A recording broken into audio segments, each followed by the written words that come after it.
ইতিমধ্যেই যে খবরের দিকে আমরা নজর রেখেছিলাম, বেলডাঙ্গায় কিন্তু পরপর দুদিন ধরে চলেছে ধুমধুমার কাণ্ড, এবং সেই ধুমধুমার কাণ্ডে কিন্তু রীতিমতো বিক্ষোভে ফেটে পড়েছিলেন সেখানকার আম জনতারা। এবং সেখানে এই মুহূর্তে যে খবর উঠে আসছে, ইউসুফ পাঠান তিনি কিন্তু ওখানে পৌঁছে গিয়েছেন। মৃত যে ব্যক্তি তার বাড়িতে গিয়েছেন তিনি।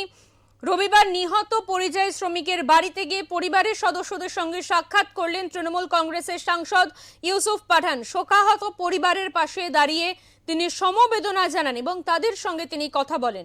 পরে সংবাদ মাধ্যমের মুখোমুখি হয়ে ইউসুফ পাঠান বলেন, এই ধরনের ঘটনা অত্যন্ত দুর্ভাগ্যজনক এবং মর্মান্তিক।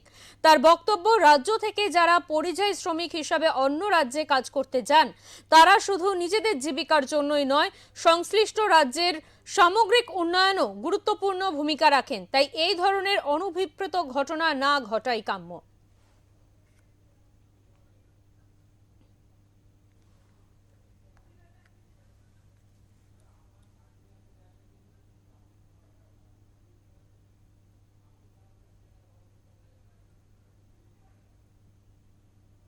আমরা এই বিষয়ে কথা বলে নেব। আমাদের সঙ্গে রয়েছেন আমাদের প্রতিনিধি তাপস ঘোষ। তাপস, তোমার কাছ থেকে জানতে চাইবো, এই যে শুক্রবার এবং শনিবার খবরের শিরোনামে বলা যেতে পারে ছিল বেলডাঙ্গার এই বিক্ষোভের খবর, এবং আম জনতা, সেখানকার মানুষজন, সাধারণ মানুষজন কিন্তু বিক্ষোভে ফেটে পড়েছিলেন পরিযায়ী শ্রমিকের মৃত্যুকে কেন্দ্র করে।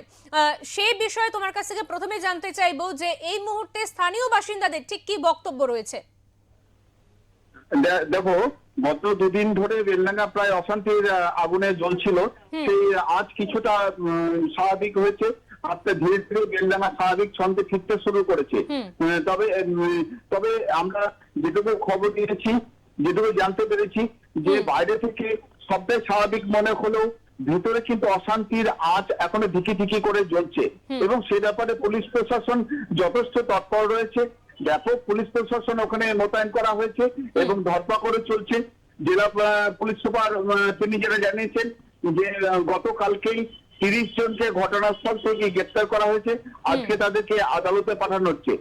আর এই পরিস্থিতি যখন স্বাভাবিক হতে শুরু করেছে, তখনই সেখানে পৌঁছেছেন বহরমপুরের সাংসদ ইউসুফ পাঠান। আজকে ইউসুফ পাঠান তিনি মৃত যে পরিযায়ী শ্রমিক তার পরিবারে গেছিলেন। পরিবারে গিয়ে পরিবারের সঙ্গে কথা বলেন, তাদের সঙ্গে সমবেদনা জানানোর পাশাপাশি রাজ্য সরকার যে পরিবারের পাশে আছে, এমনকি ওই পরিবারে একজনকে সরকারি চাকরি দেওয়ার কথাও তিনি বলেছেন, যেটা মুখ্যমন্ত্রী আগে ঘোষণা করেছিল। তবে তোমাকে একটা কথা আমি জানিয়ে রাখি যে বেলডাঙ্গা মানুষের কিন্তু একটা ক্ষোভ রয়েছে যে ইউসুফ পাঠানকে তারা নির্বাচনে জয়ী করেছেন, কিন্তু বেলডাঙ্গা যখনই অশান্ত হচ্ছে তখন কিন্তু তার কোনো দেখা পাওয়া যাচ্ছে না। এই নিয়ে কিন্তু স্থানীয় মানুষের একটা ক্ষোভ ছিল এবং ইউসুফ পাঠানের সামনে তারা ক্ষোভ জানিয়েছেন।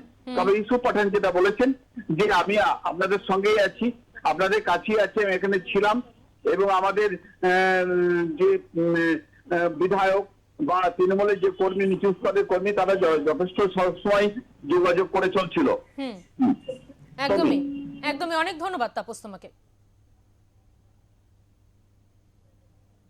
আমাদের সঙ্গে ছিলেন আমাদের প্রতিনিধি তাপস ঘোষ।